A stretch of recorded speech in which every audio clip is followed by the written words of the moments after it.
Muy buenos días a todos. Bonjour, good morning, desde Barcelona, donde me encuentro hoy y donde tengo la oportunidad de poder conducir, moderar esta interesantísima mesa de la MEDA Week de este año. Otro encuentro que reúne a grandes líderes de nuestra región y pone sobre la mesa los temas más importantes y que más preocupan a la industria turística. Provided for by hotel industry.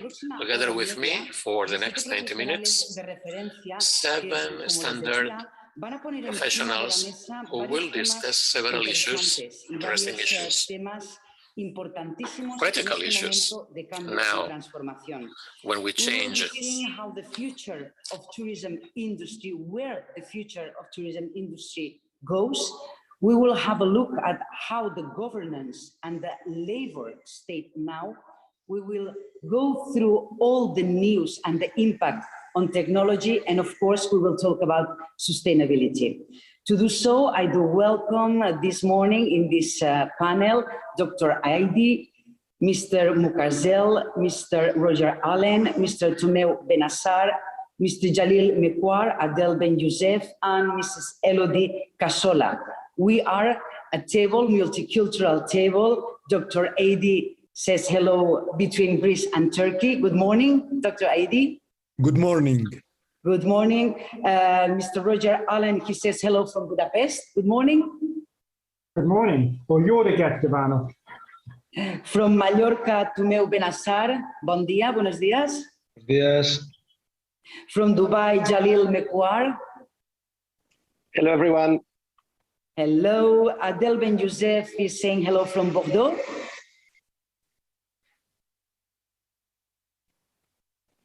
Bonjour, hello everyone. Bonjour, bonjour. And finally, Elodie Cassola, she is in Tenerife, sitting at Obama. Buenos días, bonjour, Elodie. Buenos días a todos. Good morning, everybody. Right, so let's start with this first round of presentations, and I do invite to our virtual stage, Dr. Aidi. Good morning, everybody. I am Ghassan Aidi, and I am the president of the International Hotels and Restaurant Association, as well as now 2 hotels chain. The hospitality sector with Corona did change a lot. We will not see, in my opinion, the golden age of the hospitality sector as it used to be before Corona. It will be very difficult to see number as a GOP 40% or 50%. The customer type did change a lot. We don't have the same customer. The employees left, and we don't have a lot of professional employees. Last month, UK was calling for 1 million labor from overseas, not for hospitality, for everything. In America, hotels, you have 5-star hotel, do not have enough laborers. The housekeeping does not clean the room every day. Even if it's a premium hotel, they don't have enough labor. And the one that they have, they clean as much as they can because no proper training, and they don't have time to make a proper training. This is why the picture for 2002 and 2003, in my opinion, does not look very bright. Consumers today are looking for cheaper hotel. Consumers today are looking to stay 1, 2, or 3 nights instead of 1 week. And the hotels chain, the big hotel chain, are buying and absorbing all the small hotels. We saw lately how Marriott took Sheraton hotel chain, and it's becoming one of the mega hotels company. This is why the picture, in my opinion, does not look great. The sustainable development is something that we decide to do it upon the invitation of United Nations in 2007. And I was one of 25 different companies at the UN Foundation to start to think about various criteria for the hospitality. It was not easy, as I was the only hotelier at the beginning with 23 NGO who does not care or share my view to defend the hospitality. Slowly but surely, I invited Hervé Audrey from the Intercontinental Hotels to join, and he helped me a lot. He did a great job. The sustainable development today, the consumer are becoming very educated about the sustainable development and the climate change. And once the consumer wants to spend vacation, he tried to look if the hotel has some criteria respecting the climate change issues or sustainable development. Unfortunately, we still do not know what is sustainable development. We think keeping the towel for 2 days or 3 days, oh, we participate in climate change. No, you are reducing the cost of your laundry. You are not participating in climate change. You are just reducing the quantity of things that you are doing to clean. We made it very easy for the hotels. We create something called Emerald Hotel. Emerald because it's green. And we classified, we have 100 criteria that we work with United Nations. And I had the honor to present them to Ban Ki-moon, the Secretary General, who accept them. The 100 criteria are not all very complicated or costly. This is why we create something called Emerald Hotel, and we had 3 different classes.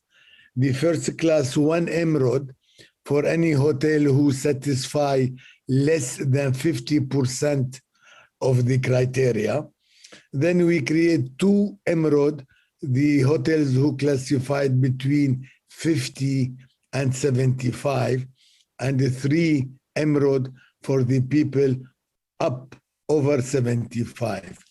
The most interesting things, we grant to the hotel that the first 50% of the criteria can be done without costing $1, 0. And this will attract them to go. We signed last year and we start a contract with China government and Chinese Hotel Association to certify roughly 75,000 hotels in China, which we will select maybe 50,000 hotels to classify them. And China is eager to show the world that this is the only country where all their hospitality are certified for sustainable development. I guess this will be the future. We still have a problem how to solve the labor issue.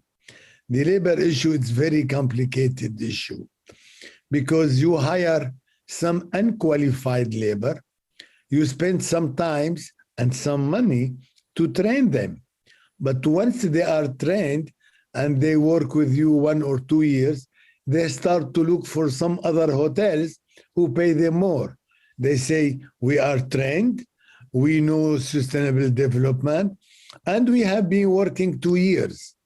And other hotels love this kind of labor. They hire them, paying them more money. What's happened to the initial hotels? No more labor. This is truly a big, big, big issue. Nobody can solve it yet. No much school to teach people for the hospitality. Some hotels school, they don't teach them in depth as it used to be before. They teach them vaguely. And this is what will be the major problem. Consumers, we will have always consumers, but not the same. Many people does not travel as tourists as anymore. I take apart the Middle East. Let's go Lebanon, let's go to Jordan, let's go to Egypt. The hotels are full with local people, but not foreigners, not tourists. And local people pay a small rate.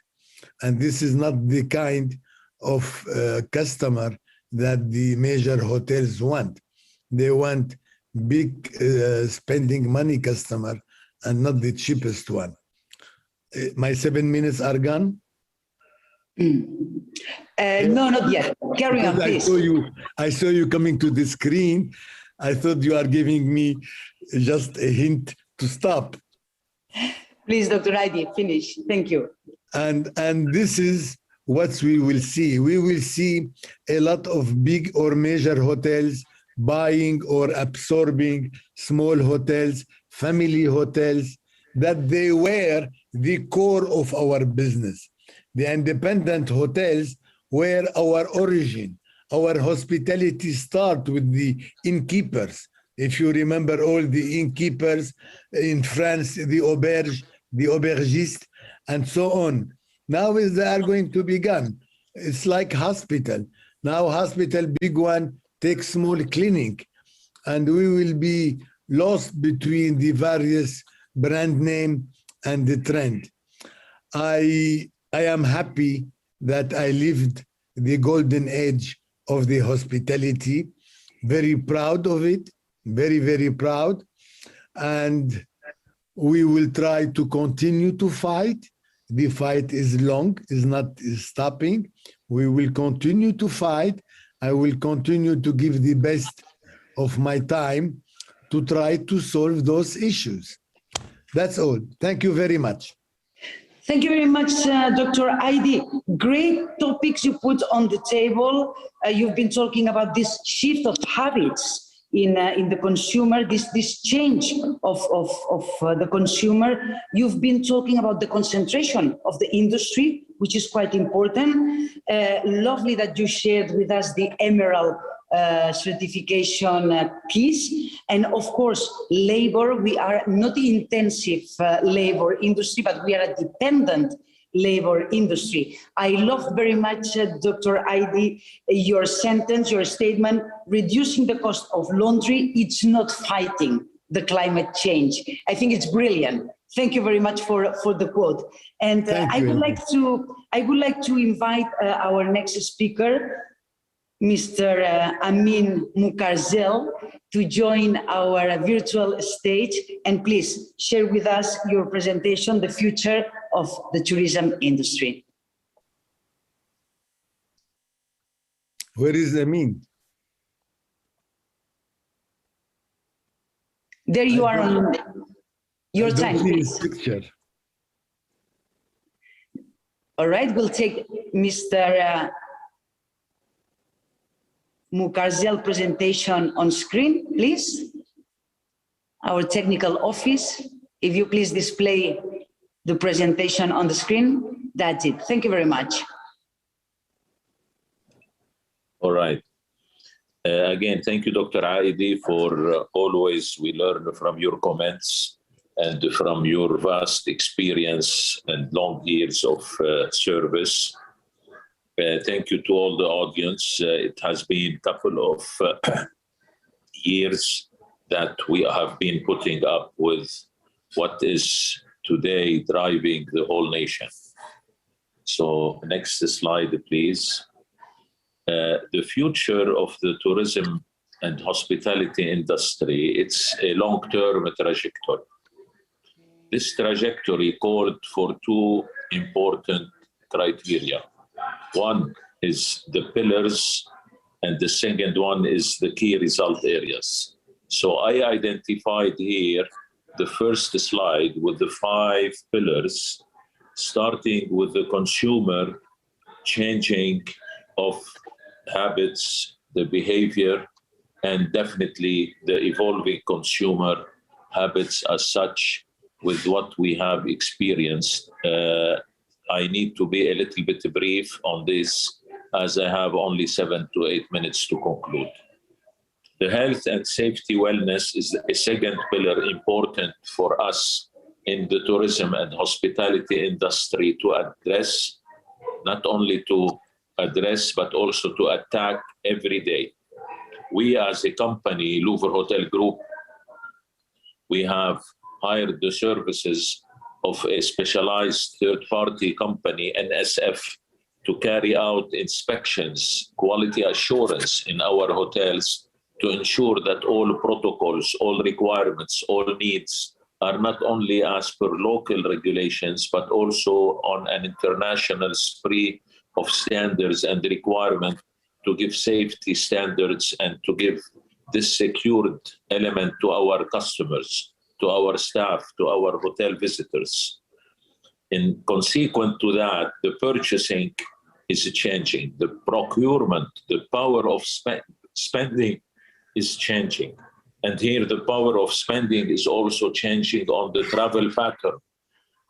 Yesterday and the day before, or 2 days back, with the air show in Dubai, there were talks that airlines are changing their seating configuration in the future.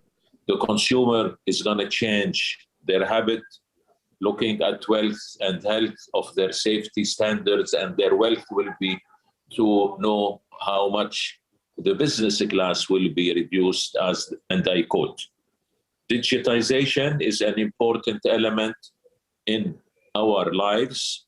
As many people now work from home, they will continue and they will move on to every single habit as such, from home delivery to office delivery, as much as to any kind of digitization possible, leading us to address sustainability. And sustainability has been a topic that many hotel chains and many companies, many governments have been addressing the sustainability issue at all levels as to protect the globe for our future, for our children.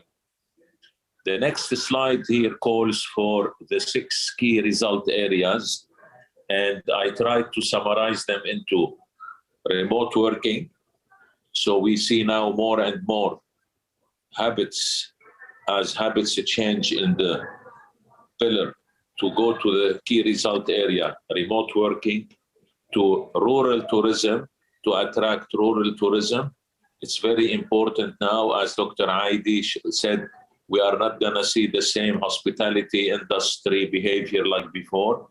Then new ways to look at travel and tourism, as I mentioned, and it was endorsed in the air show in Dubai. Technology adaptation, it's how technology is adapting and how people are wanting to adapt more and more into technology at all levels, and how we see improvement in such deliverables year on year, months on months. This will lead us to look at also the pillar of sustainability and have a greener destination. People are looking for more resorts than city hotels. People are looking at travelers, consumer, customers, guests, name them the way you want. They are looking at more healthier destinations, so more greener destinations than definitely the city and so on. And the private transport may be one of the key result areas to consider in the future. With such key result areas, the next slide, please. With such key result areas, let's look at the long-term trajectory. So we need to expose the product offering. It's a new experience for the consumer as much as for the people delivering it. So we need to exercise more training. We need to exercise more learning and better result to achieve. So we need to expose the product, the destination, what are the USPs of the destinations.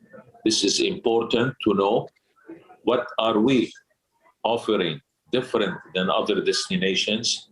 which will give us a positioning platform to reach to our target audience. For instance, greener destinations.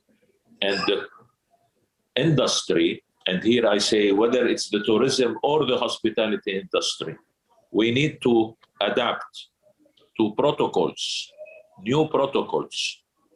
You have to have your PCR done or you have to have your vaccination done. Otherwise, they will not let you in or let you travel.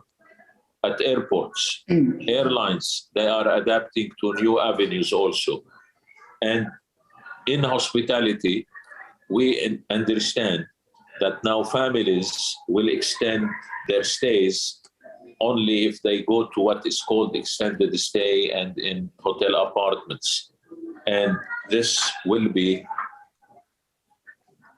powered by technology. As to reach the next slide, please, the people habits into the Mediterranean, we need to create a regional Mediterranean cooperation. So I would like through our forum today to address the opportunity of creating a regional Mediterranean cooperation for the tourism and regional corporation dedicated, and it could be under Mihra or under IHRA, and it should be only dedicated to what we are talking about today. Remote working, new ways of looking at the travel and tourism, greener destination, local tourism. With local tourism, we have seen staycation approach at all levels in all countries. Staycations, irrespective if it is a very big country or a small country. Nationwide and rural tourism, as I have mentioned before.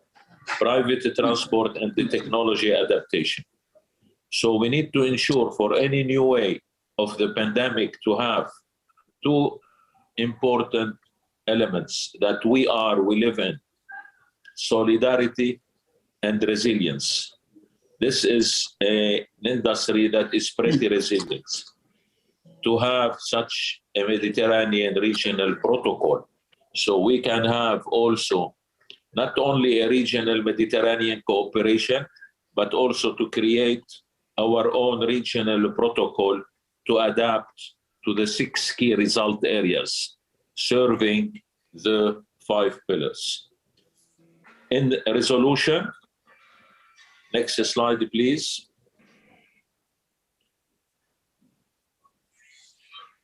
The last few months, nearly over 20 months, have brought in some new challenges.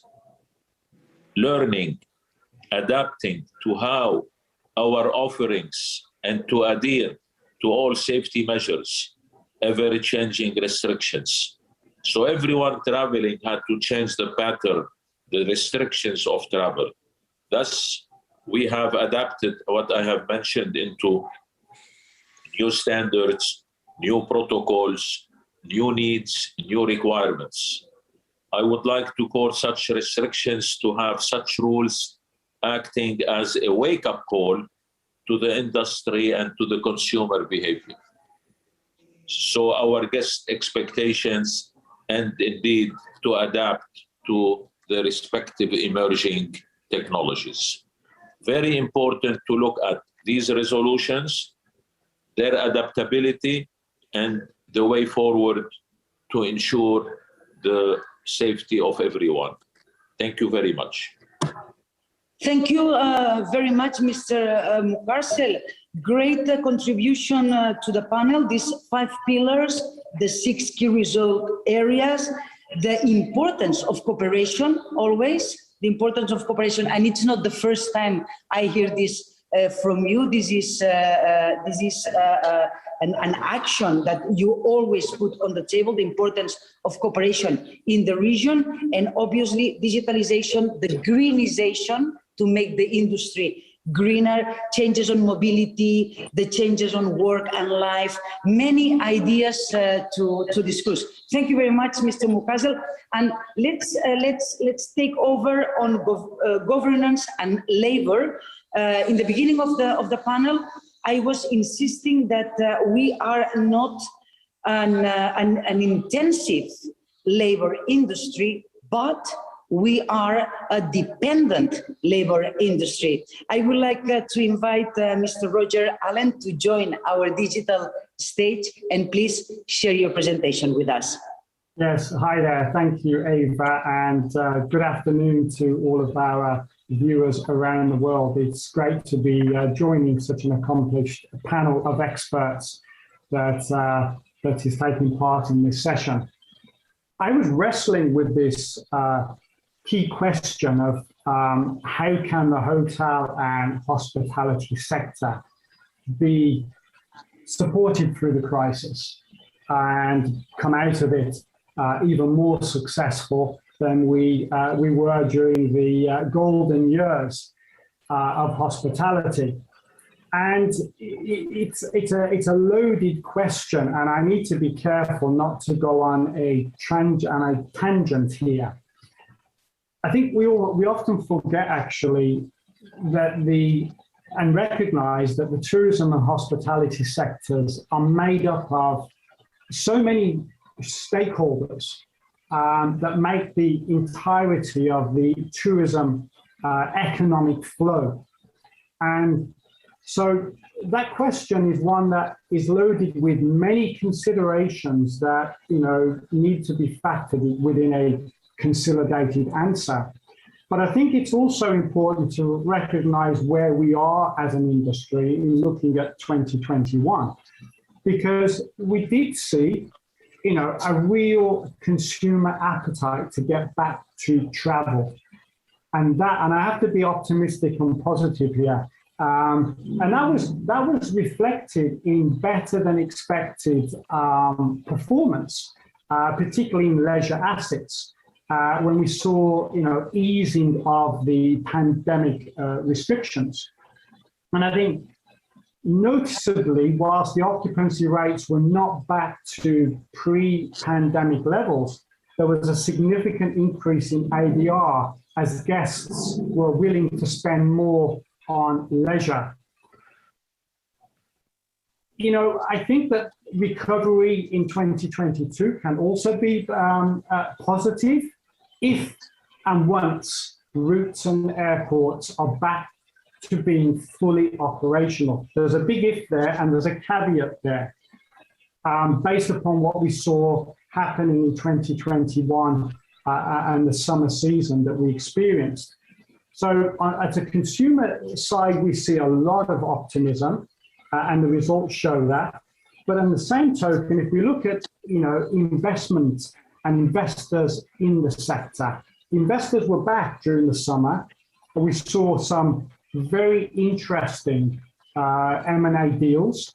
You know, to mention just a few, we had, you know, the very well publicized, you know, Hyatt acquisition of Apple Leisure. We saw Brookfield Asset Management purchase of the Spanish chain, Salenta. And in the UK, we saw CVC Capital Partners in the acquisition of away resorts and area resorts as well. So consumer and investor sentiment is positive for our industry. But this sentiment is underpinned by two core elements. And I think the first is the role of governments. And I know in the previous two speakers, this topic was touched on in some respects. At RLA Global, we've been working with a number of state tourism boards that see the vital role that they play in boosting confidence in hospitality by resetting strategies, adapting to expected market trends in a, dare I say, post-COVID world. However, you know, many governments have been very lackluster at taking a proactive tourism recovery lead. Now, recovery lead is not just about a strategy for positioning or repositioning. It's also about accessible, clear, and simple communication about travel restrictions and travel requirements. And I think it's really important to understand how that clear and simple communication aids the uplift of travel. And we saw that, during the summer season, and in how tourism came back and travel came back once restrictions were eased. And that translates into revenue streams for all stakeholders in the tourism sector. So that's number one. Number two, I think, labor shortage remains one of the industry's biggest issues. And that was something that was actually an issue before we experienced COVID. I think during COVID, it's just compounded that topic even more. And we need to work out as an industry how to appeal to a new generation who want more flexible working hours. They want a better work and life balance. And bearing in mind, staff engagement will also be a key element, and the industry is reliant on it. And when we talk about, a lot of leisure destinations which are dependent upon a summer season, a lot of the seasonal contracts need to be addressed because they're not appealing at all. So that's a topic that has to be addressed. So these are two particular issues. So whilst my first point of government role takes care of top line, which is important at bringing revenues to all stakeholders in the industry, that has to be counterbalanced by ensuring that the very thing that we pride ourselves on as an industry, which is service, that the very people that deliver that, and we are dependent on to deliver that, need to be recruited, they need to be trained, they need to be retained and continually inspired to stay in our industry. Back to you, Eva. Thank you very much, Roger. I've been taking some notes, and I think it's very interesting, this positive sentiment that you were sharing with us. One side, the consumer's appetite for travel, which is great that everybody wants to travel. The interest of investors, you've been naming some great M&A deals that we've been living on the last months. Restrictions and requirements in a clear communication, basic, and who cannot agree with you when we talk about appealing much sexier to a new generation of workers. We have to be a place where people want to work, not just a waiting room for something better, right? We find it many times that I work in hospitality or I work in restaurants because I don't find my own job. So let's stop being a waiting room and let's start being a great industry to work. Thank you very much, Roger. We'll come back with these topics on our conversation. And I would like to introduce Tomeu Benassar from Mallorca to our digital stage so we can enjoy your presentation as well. Tomeu will be discussing about distribution, technology, and trends. And I think that all of what Tomeu has to tell us, it's going to be of a lot of interest. Welcome back, Tomeu. Hello, good morning, everyone. Thank you very much for inviting us. Lo voy a hacer en español por un tema de comodidad. Bueno, creo que una reflexión con la que quería empezar mi presentación es que los empresarios, los directivos, entrepreneurs, managers, este periodo, going through this la period, verdad es que hemos tenido ha sido una oportunidad have had a professional opportunity con muchísimo that went to our bottom line, although stressful for us, that implied many challenges for us to hack. I quote other speakers.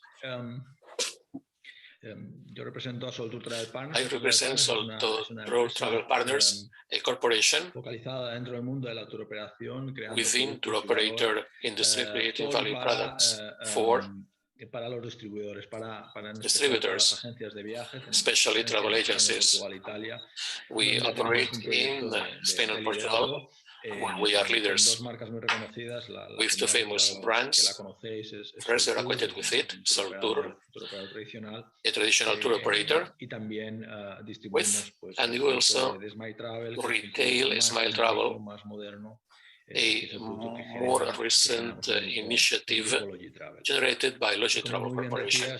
I quote you. Let me punto de vista más de distribución. Talk more about retailing, distribution, and what's going on there. Esta pandemia, yo creo que lo más relevante es que ha confirmado the pandemic that it confirmed, it speeded up the trends felt recently by us. Yo creo que muchas de las cosas que nos han pasado en esta Many pandemia things we went through during the pandemic didn't astonish us. La digitalización, Digitalization speeded up de una forma espectacular con todo el dramatically working, pero, because of remote working. Vemos que esa tendencia de que el We realize that the fact that the clients were connected is speeding up as well. We realize that one-to-one care requested by the connected customer is reinforced, boosted. Post-pandemic, I realized that tour should be tailor-made, and the customer wants it to get customized for him. This process of de-seasoning and the failure to concentrate summer holidays only in summer and fostering short excursions over the year, diversification, in a nutshell, of my traveling activities, do consolidate the post-pandemic.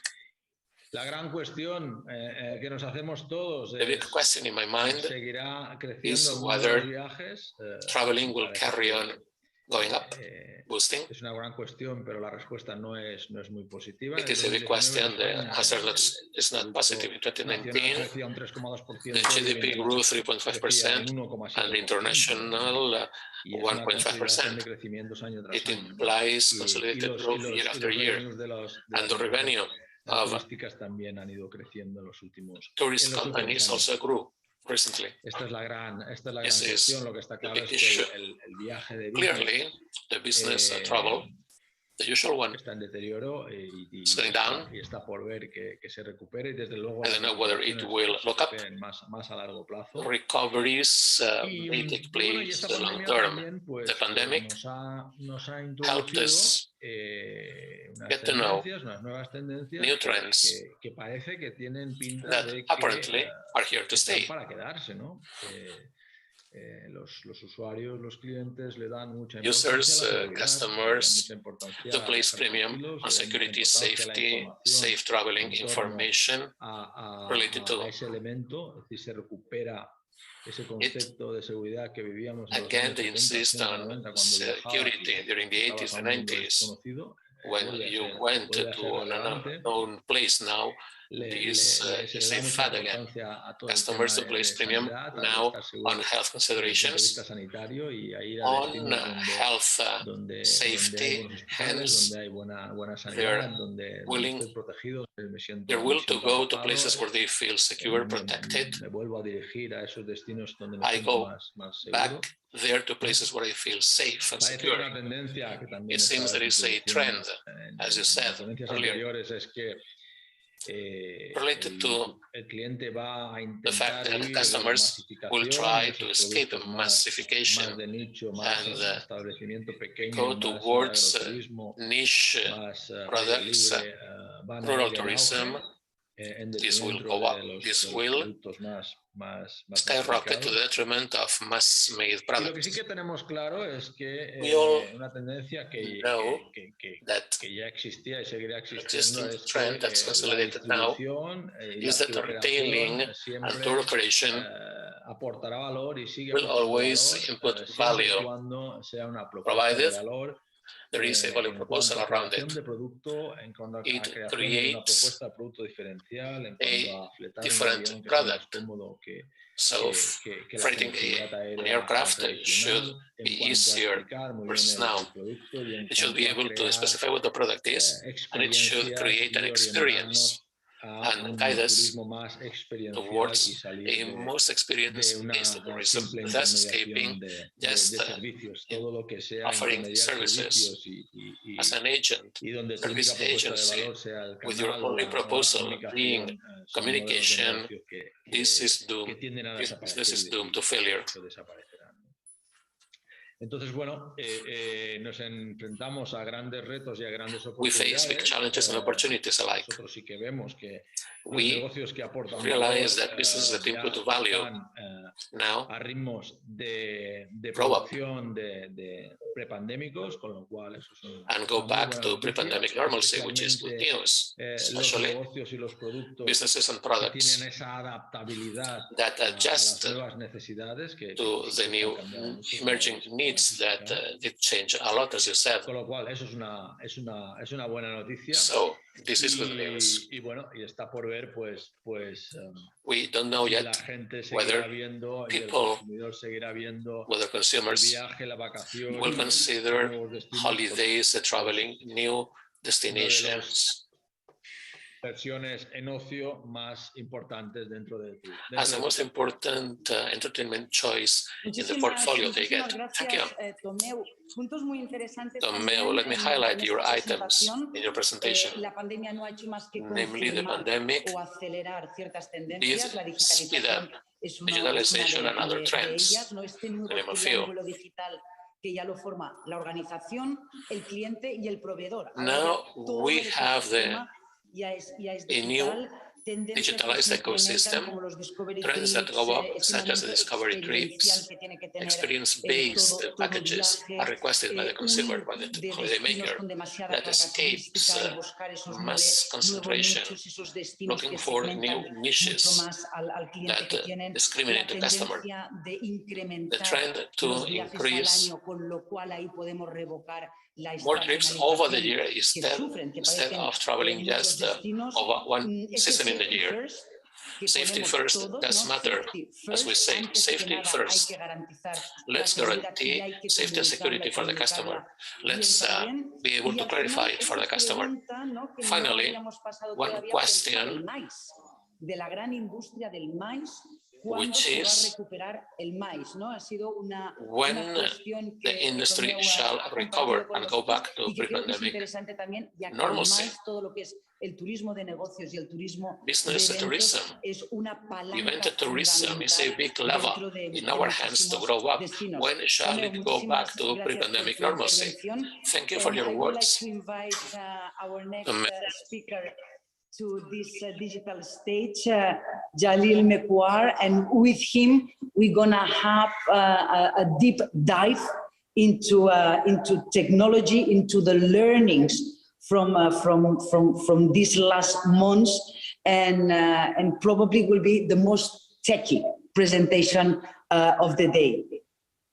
Mr. Mekwar, welcome to your virtual stage, and please share with us your presentation. Thank you.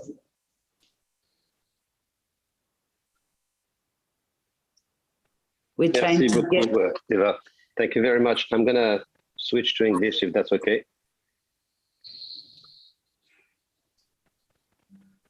I'm just going to switch off my translation. Okay. Great. So I was told I can share my screen in order to share my presentation. So I'm doing that. I'm not sure if my screen is visible. Now you're sharing your desk. Now we have your presentation on. Thank you very much. Okay, great, excellent. Well, thank you very much, Eva, for the introduction, and also it was great to hear from the previous panelists their insight. Very interesting. I think we are all on the same boat, and we are all trying to crack the code of what has happened and what will happen in our beloved industry. I will try, or we will try, my colleague Adel and I, not to make it too technical. And these are our thoughts on what we think, or how we think the technology can maybe contribute to and help recover and our industry and thrive. Probably a bit of a repetition, but as a matter of summary, our hospitality is really characterized, we think, by four criteria. One, our hotels are complex to operate. I think people who are not from the hospitality don't really realize how complex a hotel is. It has lots of different verticals, lots of different businesses within the business, rooms and F&B and et cetera. And that really creates a number of different organizational and data silos. A second element that really characterizes our industry is that our assets are pretty costly to own. They are asset intensive. Eva said they were not labor intensive, they were labor dependent. I would argue that they are both labor dependent and intensive as well, because the largest expense in hotels is usually the labor cost, the second being the energy cost. And they have high operating costs and high ownership costs, etc. So it costs a lot of money to upkeep, invest into, and operate a hotel asset. We also evolve in uncertain business and uncertain markets or volatile markets. We very often have very seasonal businesses impacted by climate, by socioeconomic conditions, by crisis, obviously. The unprecedented COVID crisis has demonstrated how terrible the impact can be, a crisis can be on our industry, and I won't dwell too much on that. I think we've talked enough about the impact that it had. So certainly very uncertain and volatile business. And last but not least, I think it was mentioned earlier as well by Roger, I believe, is that we do have multiple stakeholders, multiple layers, and those stakeholders don't always have aligned interests. We have booking agents and operators, brand owners and asset owners and lenders and asset managers, et cetera, et cetera, et cetera. So everyone is sort of chipping into the hotel investment. All of that sort of makes the equation of asset value and the return on investment a bit of a challenge and a bit of an interesting equation. In addition to that, I guess, or on the side of that, I guess, we are very, very fortunate in our travel, tourism, and hospitality industry because we are data rich. We have lots of information, lots of data, because there is a large number of touch points throughout the guest journey. From the moment the guest starts to dream about their travel, be it for business or leisure, to the moment they book, and then they travel, and then they stay and shop, and then they share their experience, and then they dream again, and so on and so forth. There's a whole lot of data and information that we capture along the way from internally, from the hospitality and the tourism infrastructure systems, but also externally.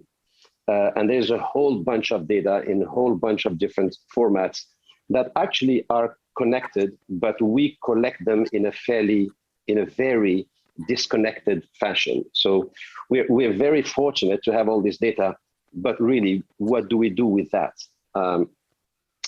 data?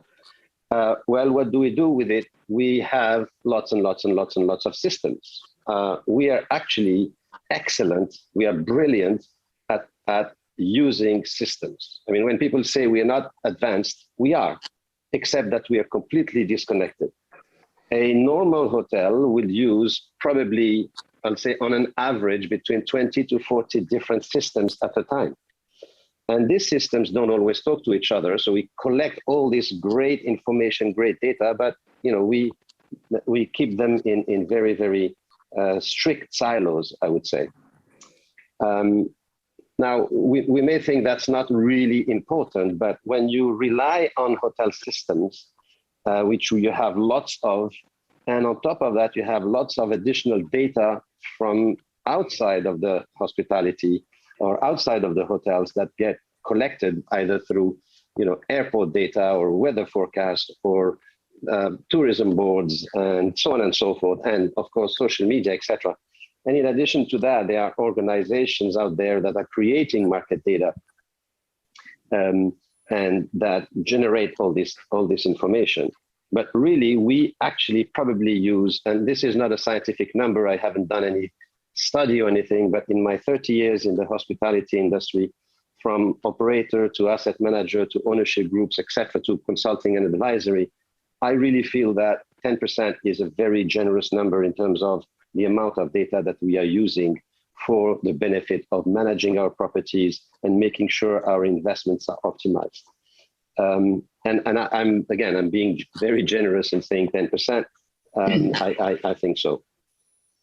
As a result of that, of not using this data, which we are rich of, we probably, and most likely, at least that I have experienced myself, pretty much have very, very poor insight into our business. And that impacts the financial performance, that impacts our ability to invest, that impacts our operational efficiency, the asset value, the return on investment, et cetera, et cetera. So what can we as an industry do about that? We have the data, so we have the oil, except that our oil is not really refined and it's not really structured and sort of connected with one another. So what we think is something that is critical for us to be able to make those decisions and use this data and information is really to sort of look at this data as an integrated, or if we could integrate this data into one single integrated holistic solution that will translate and turn this data into actionable insights and into action and therefore into results. Something where you'd start with data integration, and there is a great deal of all these data that are in different silos need to be integrated and need to be connected. And because of that, there is a great deal of, it's extremely important to be able to connect all this data together, harmonize it, and so on. And then extracting from that all sorts of different analytics, either looking to the past in terms of describing the past, information and data, which would be descriptive analytics, or predictive analytics, being able to predict what would happen in the future based on the trends and based on past data, and prescriptive analytics, being able to extract insights from this and recommendations and understand this data and what exactly does it mean. And then the next step would be, okay, great, now that we have this information, we have this data, we understand the past, we try to predict the future, we sort of understand the impact it has on the business. What do we do about that? And that's where action planning becomes critical.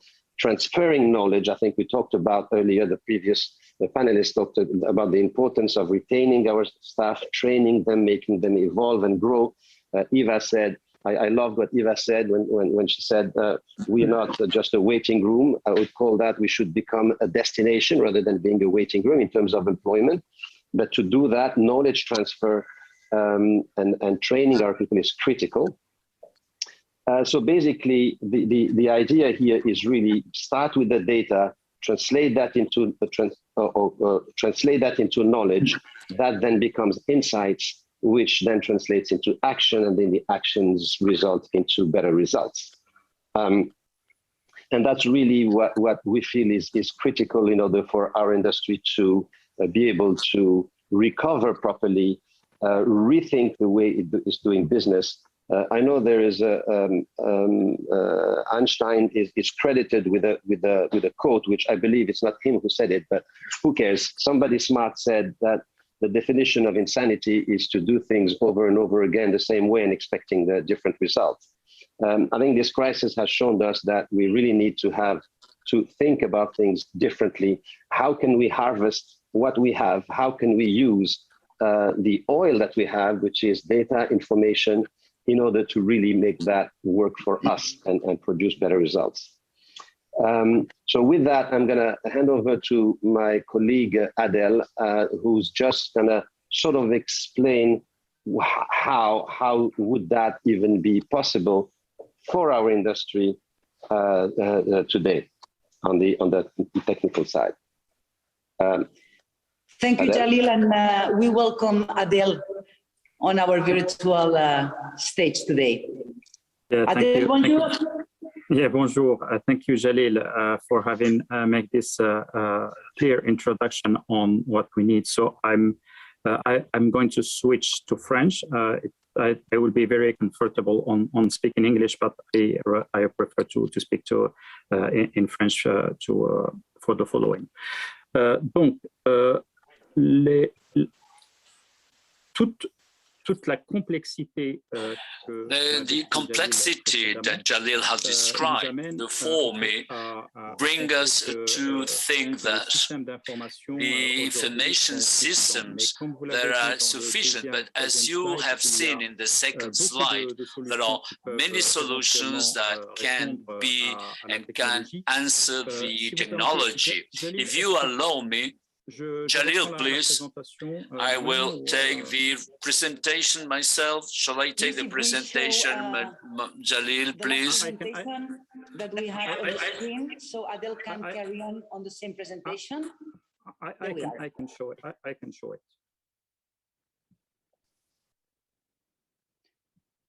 Oui.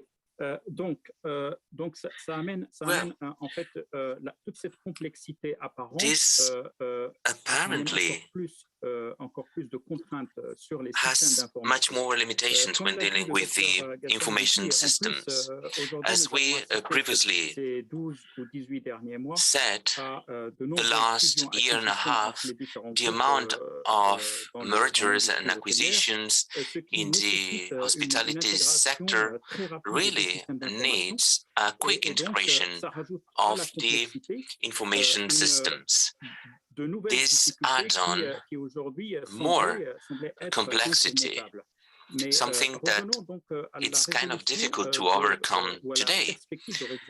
But what would be the resolution of this integration perspective when dealing with the information technologies? If we have a look to the hotel digital industry, we have several blocks, such as data management, that has to do with big data and data management, enterprise data, and also we have the AI and the business automation part, which at the end of the day, these are both technologies that progress in parallel and both get inspiration from the other in order to overcome today's challenges. So we could imagine that it will be able to create a system that will incorporate several solutions, and we will pick the most innovative solutions for data treatment and assessment, and to mix together with the best AI algorithms, and thus will allow us to offer specific answers to all the issues that we'll face in the next future, whether we are dealing for group services or restaurant bookings or many other optimization, financial systems and investments and so on and so forth. So if we have a look to the screen, the main problem that we need to solve, it is that we have several information systems that we want to incorporate in a new environment, and we're talking about cloud or cloud solutions, but we will need a specific environment that will allow us to have operational services that will communicate amongst them, and this will allow us to solve the problems. Next slide, please. Well, in order to do it so, in a very schematic manner, we have several prototypes. We need to create a system to gather all the data, a system that will rely on different existing architectures to analyze the data. This will allow us to find the structure, the semi-structure, and the unstructured data types. This will allow us to have several system sources, different systems, and from then on, we will be able to standardize and to better structure and to put in relationship all the algorithms, therefore the services that will feed all the needs that we have in all the operational units that the hotel industry needs. But in order to do it so, we need a proper cloud operator. The idea that we had previously was to count with a cloud operator that will be everywhere. And I think that when we talk about the different mergers and acquisitions, will allow us to create our own prototype to better define new regulations, new distribution data regulations that will respect the cloud diagnostic concept or the multi-cloud system. So, from a technology perspective, during the last year and a half, the software industry has been very productive. In several industries and sectors, the digital systems have improved a lot, such as the software creation, and loads of enterprises started to work virtually, and this boosted several investments in research and development to improve the software systems. So we could imagine a new concept. This new concept could be something that will allow us to implement solutions going from monolithic big data lake and to reach a single cloud provider towards the creation of new concepts such as the distributed data mesh. So we need to change the model, and this change needs three main points. First of all, we need to offer services to data. This is the first point. So we need to see the IT services as service providers, not as integrators of the system. The second item, it is to discover and to see what are the new possibilities to explore and to use, rather than loading and exporting several experts that will offer the different data reports. And the third point that needs to change would be to create new service ecosystems, exploiting data in a decentralized manner. The idea is to be closer to the operators through different platforms, and also to be together with different solution providers. This is all from my side. Thank you. Thank you very much, Adele. Merci beaucoup. Thank you very much. Very interesting. One number that really hit my head, and I just transformed it, was when Jalil, he showed us this iceberg, and we saw that only a 10% of data we are using. And then I thought, wow, there is a 90% of useful data that we waste. 90%, not just that we use 10%, but 90% it's wasted in an industry where we generate amounts of data. The point from having an holistic solution that integrates all the data instead of having this silos system, I think it's one of the main points of what technology brings us to. Adele, Jalil, thank you very much for your joint presentation. And if you allow me, I will welcome our last panelist this morning, who is Elodie Casola from Arum Group. Elodie, desde Tenerife. Buenos días, morning, Elodie, and welcome to your presentation. Thank you, Eva. Thank you very much for the invitation. Thank you for making me share this wonderful panel with so much knowledge and so much experience. I am the last one, I hope not the least. Difficult to say something that hasn't been said before. Maybe the difference is that I am focused, I'm Director of Marketing of Arum Group, which is a company that manages, develops sales and marketing and everything related to resorts. We have resorts in the Mediterranean, basically in Murcia and Tenerife. And we are very focused in branded residences. I would say, just to make the point, I'm the last one, so my final message I think should be optimistical. And in that sense, I will finish with a different message than Dr. Adi, which was a bit pessimistic about the future of hotel industry and resorts in general.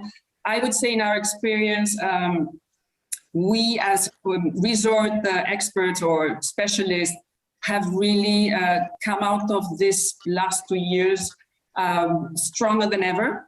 I think all the world of resorts, which, as you know, is an hybrid, not only hotels, but we also have residential, we have leisure, we have all kinds of different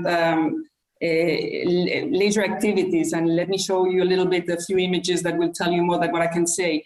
You all know the world of resorts, and branded residence is our top product. So I would say positive future. We're seeing the results, we're seeing a big evolution. What I would say is that the product is changing. Clients are changing in the ways they travel and what they're looking for.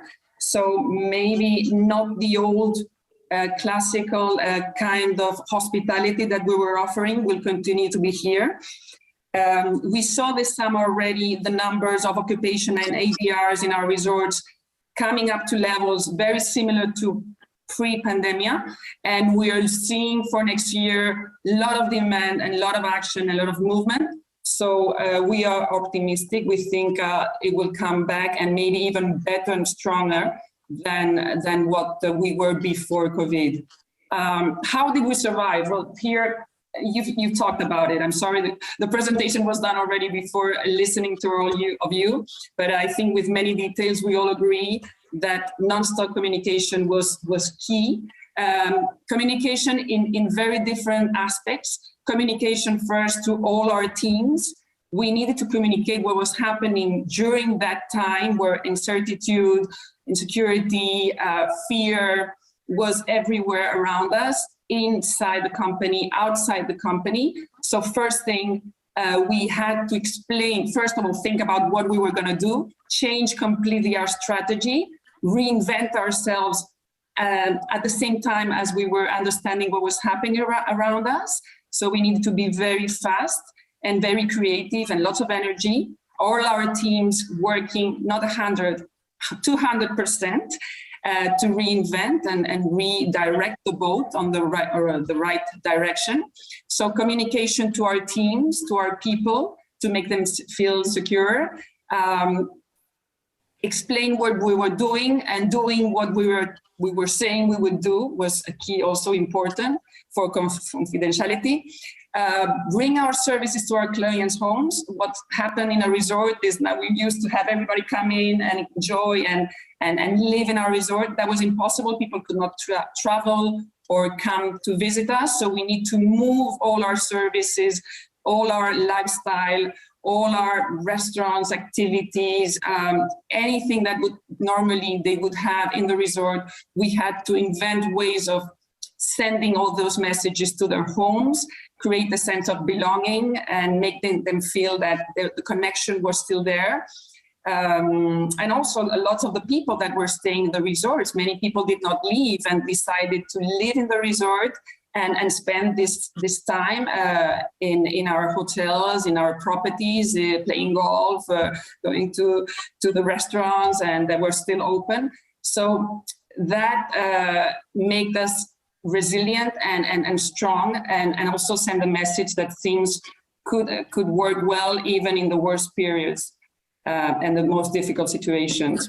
Of course, sustainability and solidarity have been two very important criteria that we always had rules of sustainability and practices of solidarity, but I would say now more than ever, we've advanced maybe 10 years what we would have done in a couple, and we've done it very fast, and we've done also involve our team, our people, our employees are very much involved in all our actions, in all sustainability with the community where we live, where we are in our different resorts.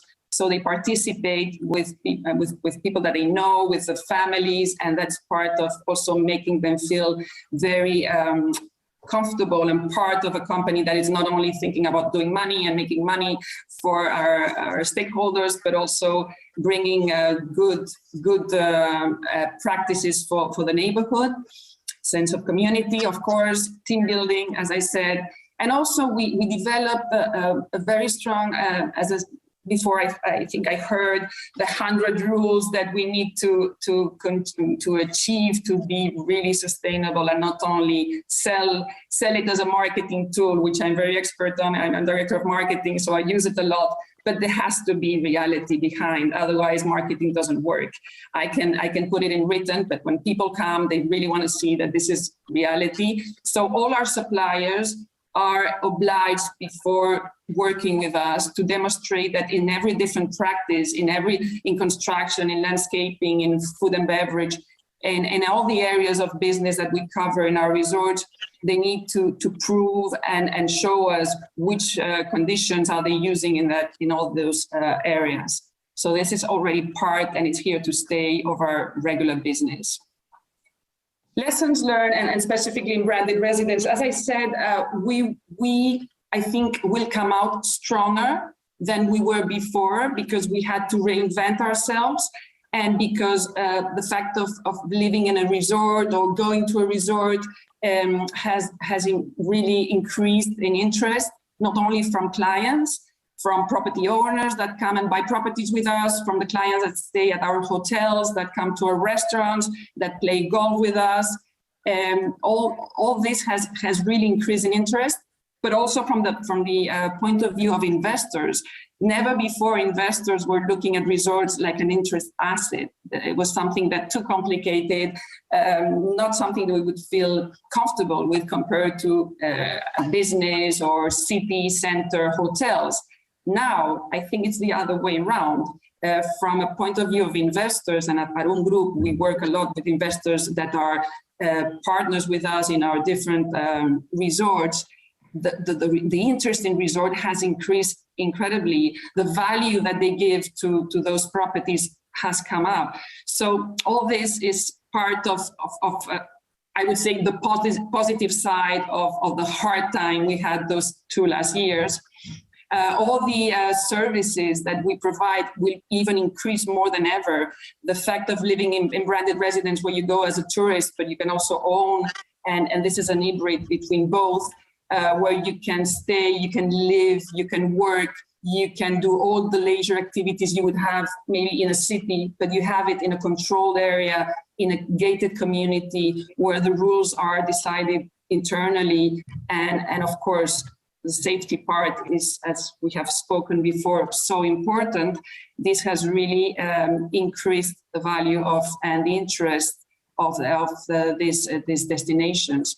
Space is the same inside, outside. We're developing lots of new areas in the resorts that suddenly people are looking for more than ever. They want more spaces to work, to live inside the hotels, inside the properties, but also outside spaces that were not so conscious before. It's changing completely the way that we are even developing those resorts, because the needs of our clients are changing. So we are adapting as we go, changing the architectural part of our offering, of our products, and adapting to what is really needed. Digital. I was impressed with the last presentation, so interesting and so true. We are digital, and we had to dive into digital. Even people like me, which is not, I'm not a digital expert, just because I have an age where I haven't been able to maybe have all the technical preparation and studies. But we did hire specific people to understand how this works, to first decide what should we acquire to be at the right rhythm and respond to all the needs that suddenly, when everything is cut, with nobody can come, you need to, as I said before, invent yourself in a way that you can communicate to people at least as the same way that when they were coming to your destination. So we, in our case, I have just revealed our secret. We hired HubSpot, but that is like, okay, HubSpot is an integrating tool, which is great for marketing and sales, and it has resolved many of our initial problems. We did it already before the pandemic, but it has worked fantastically. But as the presentation that you did before, it's true, we have so much data, so much information, and I'm sure we're only using that 10%, you're absolutely right, of it, and there's a lot to develop. So very challenging. Everybody talks about digital, everybody talks about this kind of innovation tools, but we're not prepared yet. We didn't have time to prepare our teams and our people to use it correctly. So big challenge for marketing and communication area, especially to make it happen and to use those tools the right way and extract from them all the possibilities and all the results we should get. Lorum is, I'm just mentioning this because we were also, because of one of our ERPs, we were not happy with it. We are in real estate and was not working. So we did decide on a different company to create an application, a program that would give answers to all the needs that we had. So that's also technology, and we created this SAP by Design new tool that I'm sure will help us a lot to evolve. Those are two examples that in our case we did adapt and have already worked very well, but of course together with what everybody in the industry is using, all the digital tools like tools, videos, webinars, renders, and of course, the social marketing, social media everywhere, the YouTubes, the Instagrams and Facebooks, more than ever, more activity of our contents, of our copywritings, of videos, music. We had to almost hire an artist group in the team to develop all this content because, okay, you will be in social media and you want to develop this communication, but you cannot go with a horrible message. You need to be very consistent with what you do. And it's as bad as not being there if you go out and you're not ready, and the messages that you're sending out to these huge millions of people are not the right ones that really represent your product and your let's say, ADN. So that's a lot of work too. I mean, now we have the tools, we have the way of getting to millions of clients, but you need the technical people that can work with that, and you need the contents to transmit and to transfer there. So you need to rethink about your teams and have the right people to do that, which is not easy. The last thing I would say here is, of course, digital is very important and is here to stay. But it's not enough. At the end, we're social animals. We like physical socialization. So we want back the events. We want to go and see people, shake hands, have a nice golf tour, play tennis, have a wonderful Michelin dinner in our resorts or in our origin, when all our clients are 99% come from different nationalities and especially from North European countries where climate is not the best. So they love to come. And we will still, this year, I would say like almost more than 40% of my budget will be related to events. We want events back. And this is going to be, I think, the new thing starting from January. We did already some little things in this the end of 2021, but 2022 is going to be very, very active. So ready to go back to the scene and shake hands and see people again. And I think that's my presentation. I don't think I said anything new that hasn't been said before, but very important, we have positive feeling. We think this is going to go well. We just need to change and adapt to the new times. Elodie, thank you very much for your energy, for your optimism, always on my team. Elodie, thanks so much for just saying what we all know. The world is changing, so there is a new hospitality. coming, right? We have to break a lot of boundaries of the industry, and we have to understand how to adapt to all these new behavior shifts, consumer shifts, all these we have to know how to adapt. I loved that sentence of you that we jumped, we made the jump of 10 years forward, and then a few minutes later you say, are we ready for it? So, right, it's completely true that we have jumped 10 years, but maybe this jump in the middle, we need to fasten up the training as well for that. I loved it when you said that you are a company profit-oriented and people-oriented. Beautiful. We are the industry of people, we are the industry of happiness, and there is no other way to be successful than being people-oriented. And finally, you just close up your presentation with the magic of the human interaction, how important it is to go back to the hugs, to the kisses, to the shaking hands, to the presential events. So thank you very much. It has been a great presentation, Elodie, full of positive messages. And we have roughly 5-10 minutes left on this very interesting panel that today I've had the honor to moderate. And I would like just to close, because we're running out of time. Your presentations were so great that I didn't want to stick to time, and I didn't want to interrupt you. But I would like to a last round on your tips for leaders. This is a forum, the Meta Week. Our audience, they are leaders.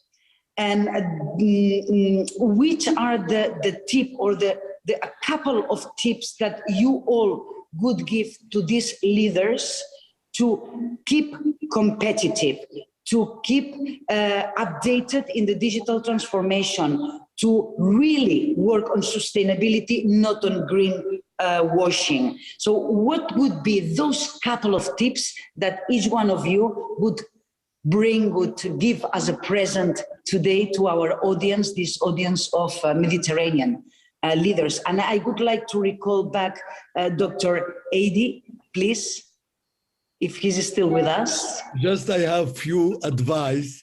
The main one, love your business.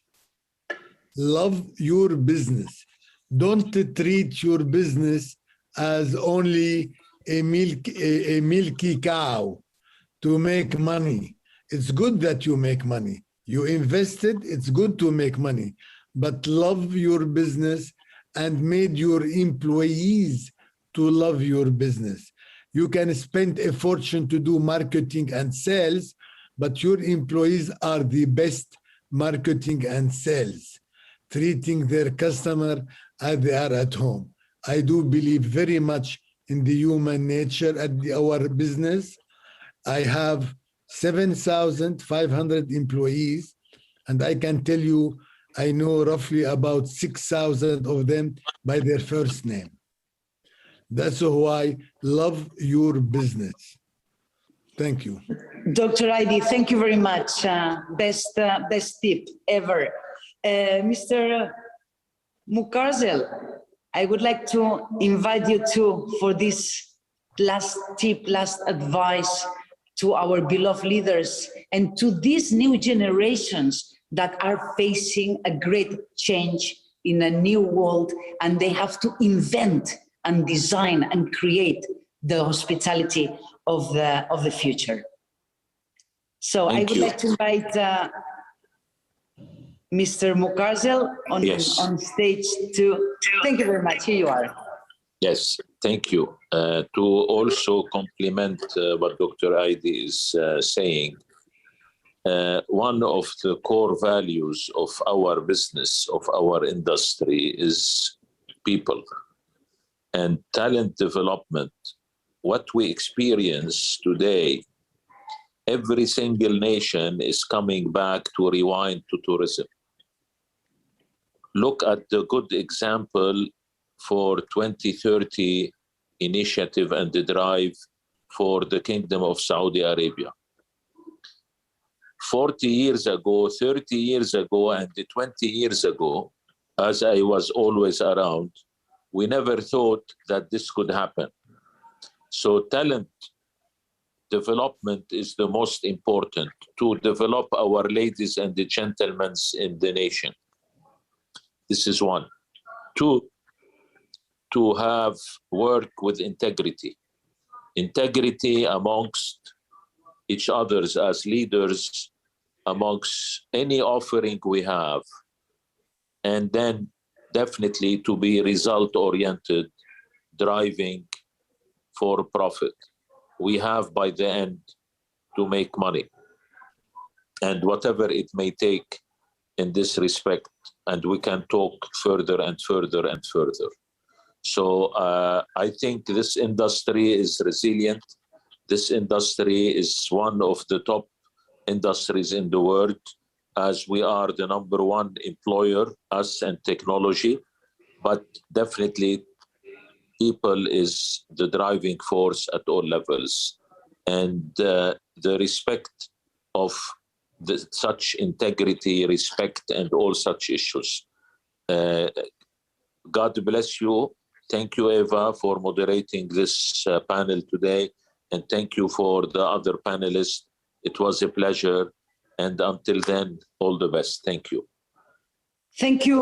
Thank you very much. Great advice as well. I would like to invite Roger to share with us this advice to the new leaders that find a new world that has to invent a new hospitality. Welcome back, Roger. Thank you, Eva. Well, I think we was all affected by the pandemic. It transformed life as we know it, impacting us all personally and also professionally. And I think it brought about unbelievable pressures on leadership in hospitality and tourism in ways that we've never experienced before. And so my message is actually one that is very simple and requires a lot of honesty.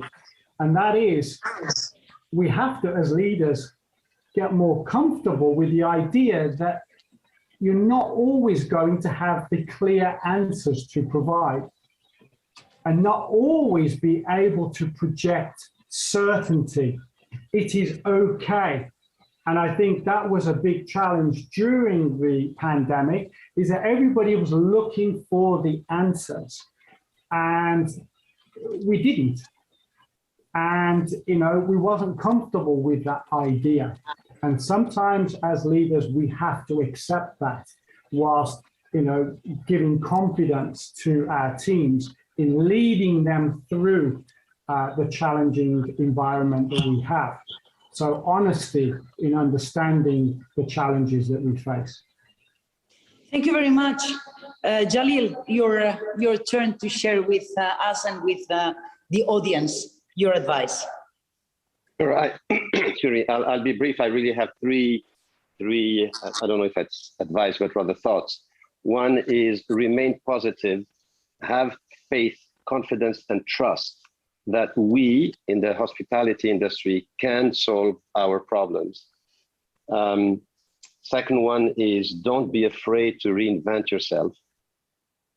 I have reinvented myself a couple of years ago, and I have to say that when we started this journey, it was a few months before COVID.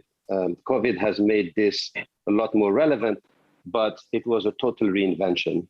After 30 years in the industry, I decided to sort of use what I had learned and was privileged to learn to try to do something with it. So don't be afraid to reinvent yourself, transform yourself and transform the people around you. And last but not least, embrace innovation and embrace change. Change is good. Change is not scary. Thank you.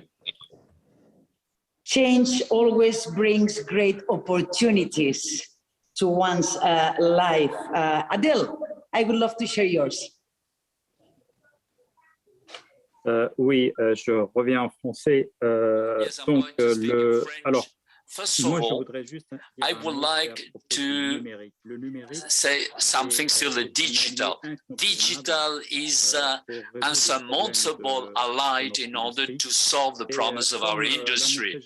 As we have 90% of the data that we have to analyze and to treat, I appeal the IT's communities, the digital people, to come to study what is happening in the hospitality world, because there are many opportunities, and as it seems that we want to change the image of the hospitality in order that people do not consider it seasonal jobs, and we have to explain that all the digital industry should come to see the opportunities in the hospitality world in order to solve the technological challenges that we'll have to solve, to understand the 90% of the iceberg that we haven't explored. Thank you very much for your invitation. Thank you to all the panelists because of their excellent presentations. Thank you very much, Adele. Tomeo, welcome. What would be your advice? ¿Qué consejo les podemos dar hoy? What tips can we give from Mallorca to these new young leaders who are facing a new world and a new hospitality sector? It's a big challenge. So it's not a matter of competition. It's a matter of collaboration. So you have to be ready to collaborate with another company. You as a manager, you cannot do it by yourself, and as a company, you will not manage the future challenge by your own self. So more collaboration than competition for a long journey. Thank you very much, Thomas and Elodie. I would love to have your advice. Basically, four main, I think we've done a bit of all revision of all the topics. Stop. I think one of the best things we've done during those 2 years is we had to stop. We're obliged to stop. We live in a crazy world where everything goes so fast. We don't have time to stop and think. So this is the first thing I would say. We need to stop from, we won't do it all the time, but it's very important because we need to observe, to listen, what's happening, what is going on, what is going bad, what's going good. And this will bring us to take decisions. And of course, will be changes because what worked yesterday will not work tomorrow. So change is not an option, it's an obligation. We need to change every day what we're doing and not give it for granted. Things that worked, as I said last year or 2 years ago or yesterday, probably next year will not work anymore. So all the time, challenge your teams, challenge your people to be ready for changes. And share it with your employees, share what your decisions with them and share it with your clients. And if all this is consistent and works well, I think we will be able to be there and change and adapt to what is happening around us. Elodie, fantastic. Well, it has been this last round gives us some, I think that gives us the highlights of the panel. Love our business, develop talent, develop work integrity, face the challenge with collaboration, remain positive, reinvent, embrace change, the needed leadership, right? Work on this needed leadership. Change is not an obligation. And finally, and I would like to leave it like this, stop and think. How many times it's good for all our decisions to do what Elodie just told us. Stop and think.